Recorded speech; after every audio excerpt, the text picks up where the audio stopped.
Hello everybody. I wasn't expecting to make a video until next week, but some sad news coming in this morning from the world of professional wrestling.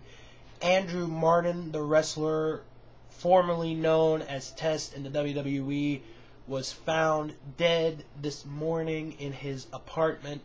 I'm going to read you the description from Figure4WrestlingOnline.com.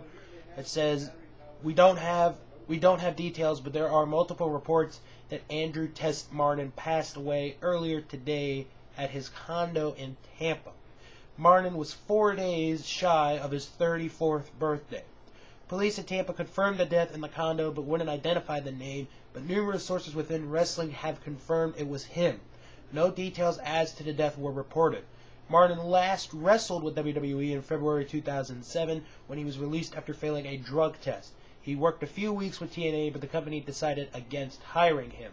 He had of late worked some tours for New Wrestling Evolution over in Europe, and most recently had worked in Japan on shows promoted by Leon Vader White. This is a sad story. 33 years old.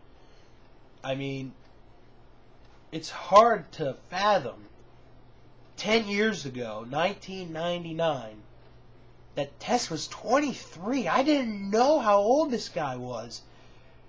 And, you know, for his size at the time, he could really move. I mean, he really could move for a big guy. But I think if you're going to remember Test, the three things to me that will always, you know, define his career, actually four things.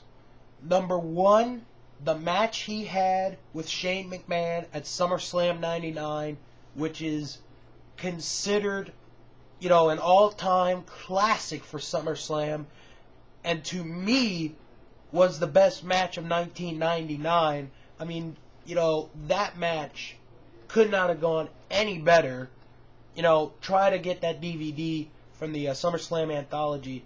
It's really worth the price of the box set alone. Number two, I think he's going to be remembered for being a part of the storyline with Stephanie McMahon.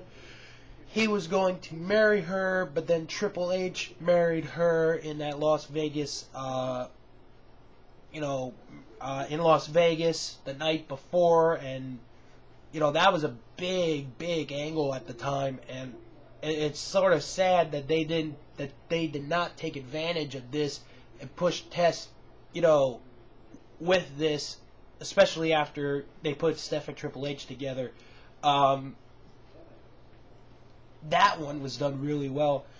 Number three, of course, I'm sure a lot of people are going to remember this, the testicles.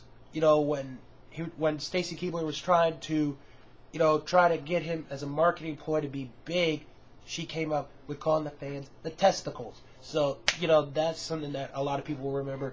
And I think the fourth thing is the fact that he dated one of the most gorgeous women in the world, in Stacy Keibler, and also was dating Kelly Kelly at the time. I think they'd broken up before this tragic news, but, you know, when you're dating two of the most memorable WWE divas of this decade, especially Stacy Keibler, you know, what can you say? I mean, honestly, what can you say? But I had a friend of mine, Warren, over in England.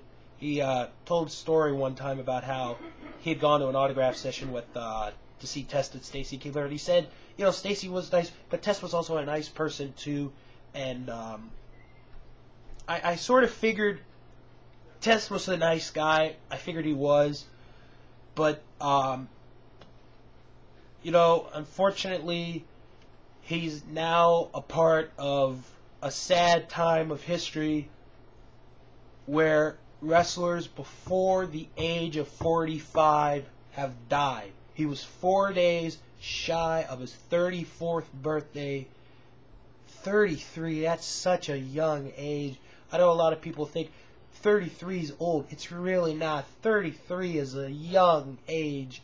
And, you got to wonder what's going through his family's mind, what's going through Stacy Keibler's mind, maybe even Kelly Kelly's, because, they were close to him for a while. It's just really a sad day. I'm not going to say it's as sad as when Kowalski died, but if you were a Test fan, this is sort of a sad day. But, for the time that we had Test as a big guy was a very good wrestler, and he will no doubt be missed by the wrestling community.